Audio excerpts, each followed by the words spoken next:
Halo semuanya, kembali lagi bersama saya Nurbani Safira Roma Fadila dari kelas 1A D4 Administrasi Bisnis Politeknik Negeri Bandung. Nah, sekarang udah di video keempat nih, setelah kita membahas tentang 4 tendensi, membahas tentang pilar kebiasaan, lalu kemarin kita membahas tentang waktu yang terbaik untuk memulai. Nah, selanjutnya apa nih? Selanjutnya kita akan membahas tentang keinginan, kemudahan, dan juga alasan. Di sini Rubin menuliskan masih banyak strategi ternyata yang bisa kita lakukan untuk mengubah kebiasaan kita. Nah, bakal ada 9 strategi lain nih yang Rubin jelaskan di bab ini. Untuk mempersingkat waktu, mari kita bahas satu persatu. Nah, jadi kita langsung saja ya masuk ke pembahasannya yang berjudul keinginan, kemudahan, dan juga alasan.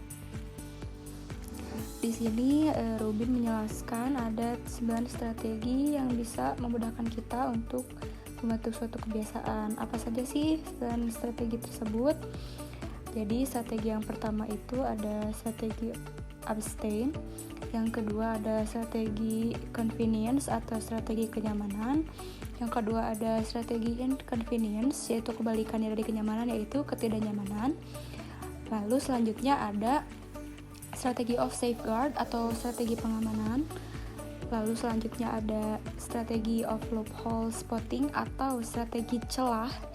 Selanjutnya juga ada strategi of distraction atau strategi yang dilakukan dengan cara pengalihan perhatian. Lalu selanjutnya ada strategi rewards atau biasa disebut strategi finish line atau garis finish. Lalu ada strategi treats atau biasa disebut dengan memanjakan diri atau suguhan atau imbalan. Lalu yang terakhir ada strategi pairing atau penyandingan atau biasa disebut dengan memasangkan.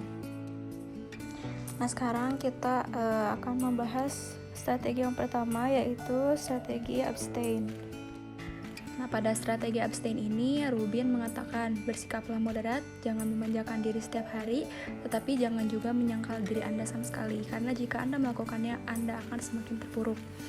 Nah, di sini Rubin menjelaskan bahwa seorang abstainer memilih untuk tidak melakukannya sama sekali daripada harus melakukan satu hal tapi satu demi persatu.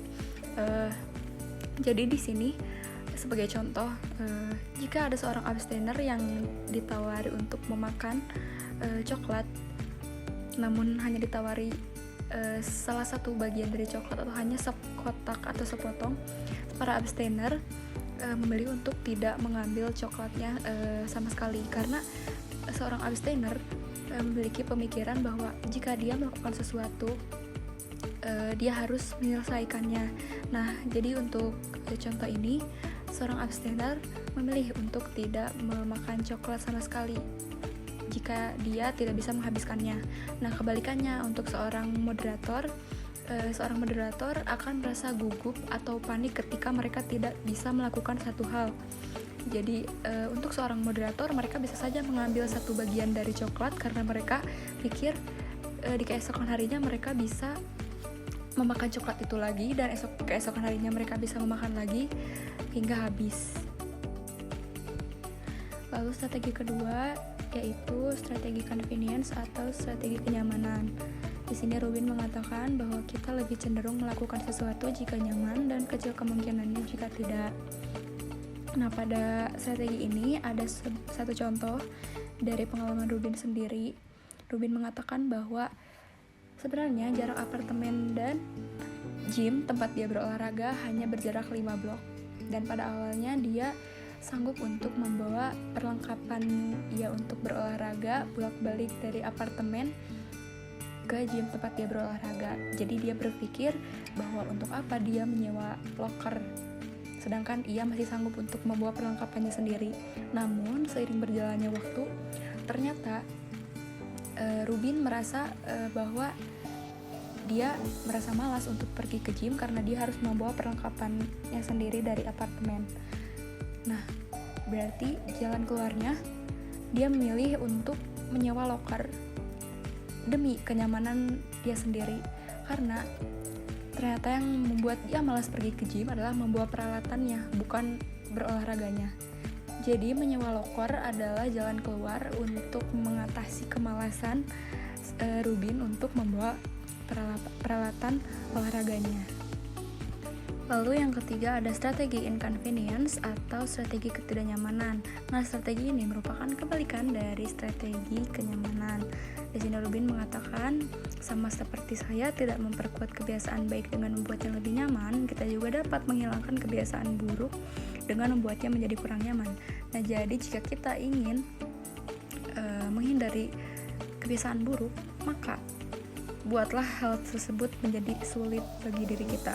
Seperti misalnya, jika kita ingin mengambil es krim atau membeli es krim, sepertinya agak kerepotan untuk kita membuka dulu bagian luar es krim yang tersimpan dalam cooler. Kita harus membuka coolernya, kita harus membuka boxnya, dan kita baru bisa membuka es krimnya. Hal tersebut mungkin untuk sebagian orang menyulitkan gitu. Nah, jadi untuk hal itu, buatlah hal buruk atau kebiasaan buruk yang tidak kita inginkan menjadi hal yang sulit, agar kita tidak melakukan hal tersebut dengan mudah. Ada beberapa hal juga yang membuat suatu aktivitas menjadi kurang nyaman, yaitu seperti meningkatkan jumlah energi fisik atau mental yang dibutuhkan, seperti misalnya menaruh ponsel di ruangan lain agar kita tidak terlalu sering memainkan ponsel. Selanjutnya juga sembunyikan semua isyarat, seperti letakkan remote TV di rak tinggi. Lalu selanjutnya kita bisa menunda, seperti membaca email hanya setelah pukul 11 ataupun terlibat dalam aktivitas yang tidak sesuai dengan keinginan kita.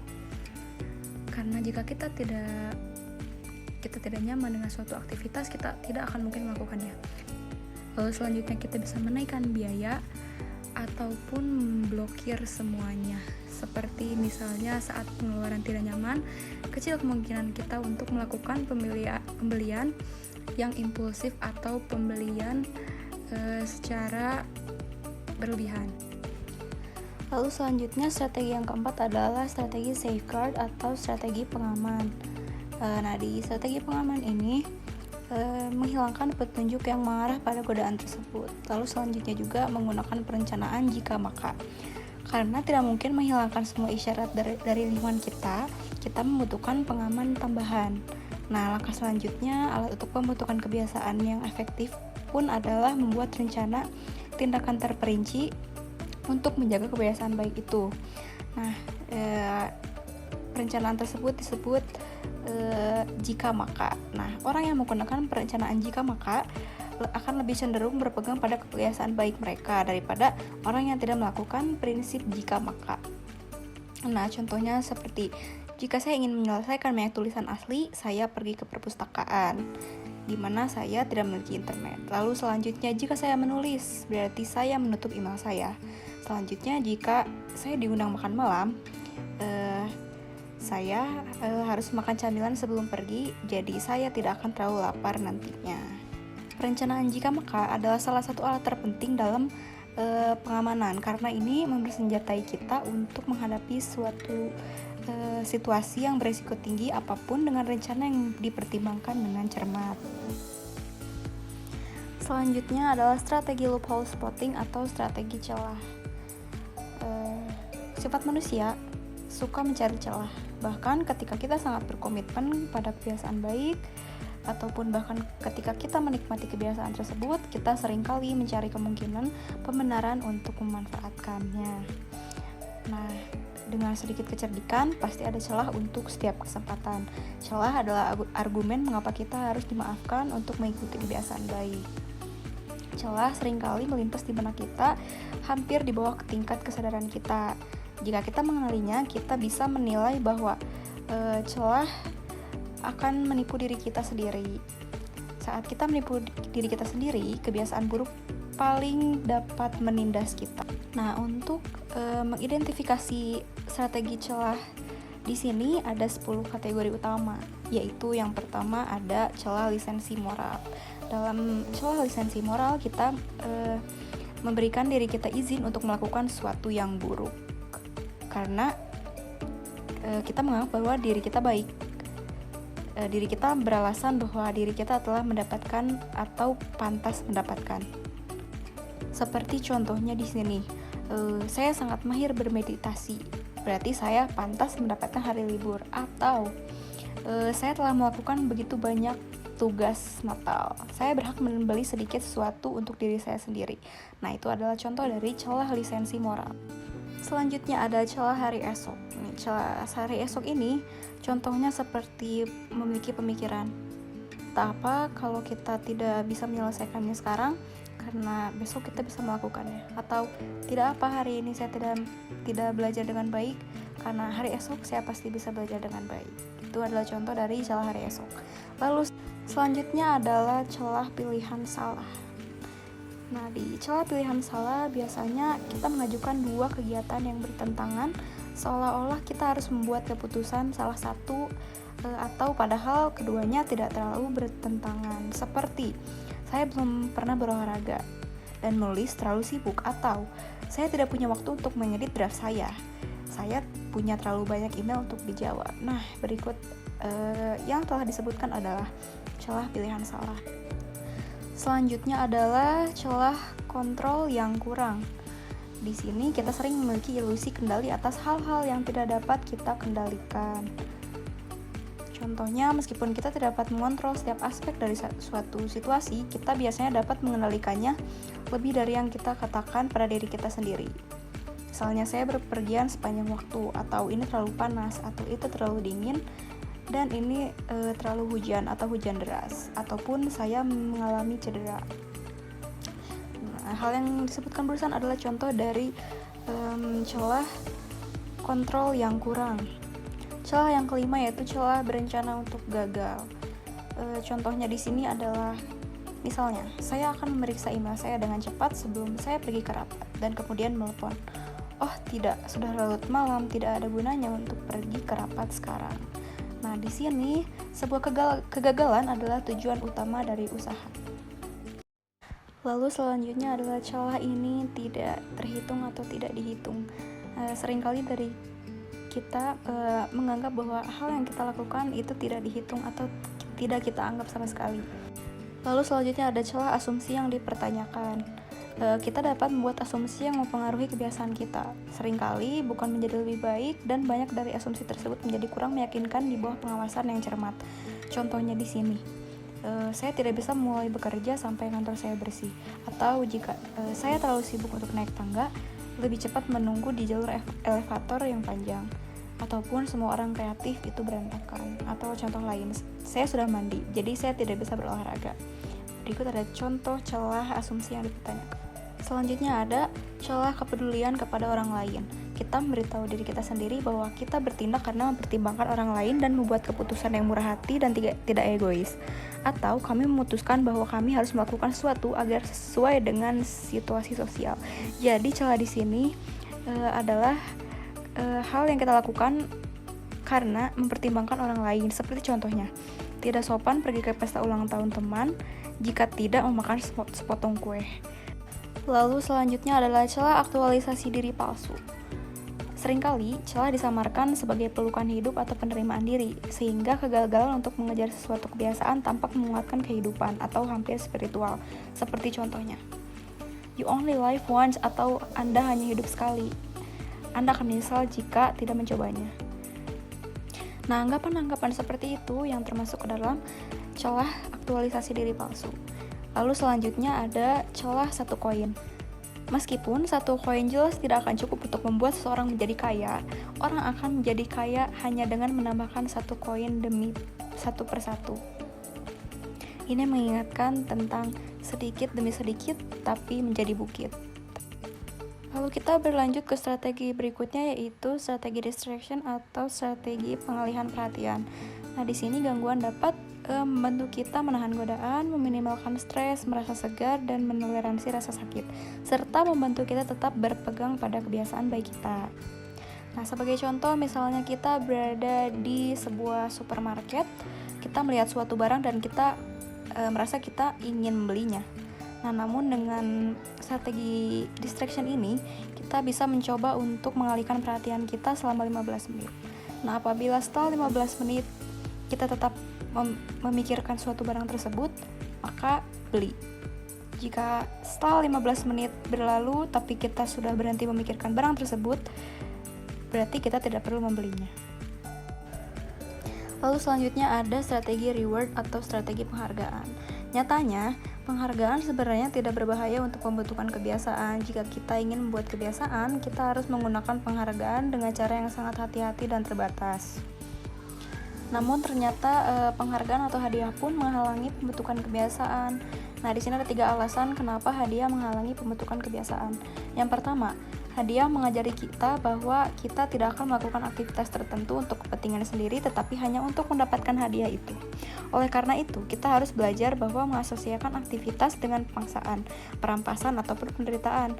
Konsekuensi penghargaan yang terdokumentasi dengan baik terlalu sering diabaikan berkaitan dengan perbedaan antara motivasi luar dan dalam. Alasan kedua, hadiah menimbulkan bahaya bagi kebiasaan adalah karena mereka membutuhkan keputusan. Nah, namun menurut Rubin, kebiasaan itu dilakukan tanpa harus mengambil keputusan. Lalu yang terakhir, yang paling bahaya adalah ketika kita menganggap bahwa reward adalah garis finish atau garis titik berhenti. Dengan begitu, kebiasaan yang telah kita lakukan selama beberapa bulan atau bertahun-tahun akan bisa terhenti hanya karena garis finish ini. Garis finish menandai titik berhenti. Begitu kita berhenti, kita harus mulai dari awal, dan sialnya di sini, memulai suatu hal yang baru akan sangat jauh lebih sulit daripada kita melanjutkan hal yang telah kita lakukan. Lanjut ke strategi berikutnya, yaitu strategi treats atau strategi memanjakan diri. Karena membentuk kebiasaan yang baik bisa menguras tenaga. Ketika kita harus memberi diri kita camilan atau suguhan atau memanjakan diri, kita akan merasa bersemangat, diperhatikan, dan puas. Seperti contohnya, jika kita menyukai suatu wangian, kita bisa saja membeli lilin aromaterapi untuk kita nyalakan setiap kita sedang berkegiatan, atau misalnya kita bisa lebih konsentrasi ketika kita bekerja sambil menyium wangian. Jadi kita bisa membeli lilin aromaterapi tersebut untuk treats kepada diri kita sendiri. Lalu ada strategi pairing atau strategi pemasangan. Nah, dalam strategi ini kita dapat memasangkan 2 aktivitas. Satu aktivitas yang diperlukan atau ingin kita lakukan, dan satu lagi aktivitas yang tidak terlalu ingin kita lakukan untuk membuat kita mencapai keduanya. Misalnya, kita ingin berolahraga, namun kita juga harus menyelesaikan pekerjaan kita. Seperti terlihat pada gambar, kita bisa saja mengubah treadmill kita sekalian untuk menjadi meja untuk kita mengerjakan pekerjaan kita. Jadi, kita dapat melakukan 2 hal tersebut secara bersamaan tanpa harus membuang-buang waktu. Atau kita tidak merasa bersalah ketika kita harus meninggalkan suatu pekerjaan padahal kita ingin melakukannya. Nah, dengan strategi ini kita bisa mengefektifkan waktu yang kita miliki. Nah, ada salah satu quotes yang menarik nih dari Samuel Johnson yang mengatakan bahwa dengan mempelajari hal-hal kecil, kita mencapai seni yang hebat untuk memiliki sesedikit mungkin kesengsaraan dan kebahagiaan sebanyak mungkin. Nah, dengan kita melakukan strategi-strategi yang telah kita bahas tadi, kita akan mencapai kebahagiaan kita sendiri dengan usaha sesedikit mungkin. Dengan strategi-strategi tadi yang telah disebutkan, kita akan menjalani hidup dengan lebih nyaman dan menyenangkan. Nah, karena ini adalah video keempat, tandanya ini adalah video terakhir yang saya buat tentang Better Than Before karya Gretchen Rubin. Semoga segala yang saya sampaikan dari video pertama hingga video terakhir ini memberikan memberikan inspirasi bagi kita semua untuk merubah kebiasaan kita dengan segala strategi atau cara yang Rubin sampaikan. Semoga mempermudah jalan kita untuk berubah menuju lebih baik. Untuk itu saya berterima kasih banyak atas segala perhatiannya dan mohon maaf apabila masih banyak kekurangan dalam penyampaian pembahasan. Sekian dari saya, sampai jumpa di lain kesempatan.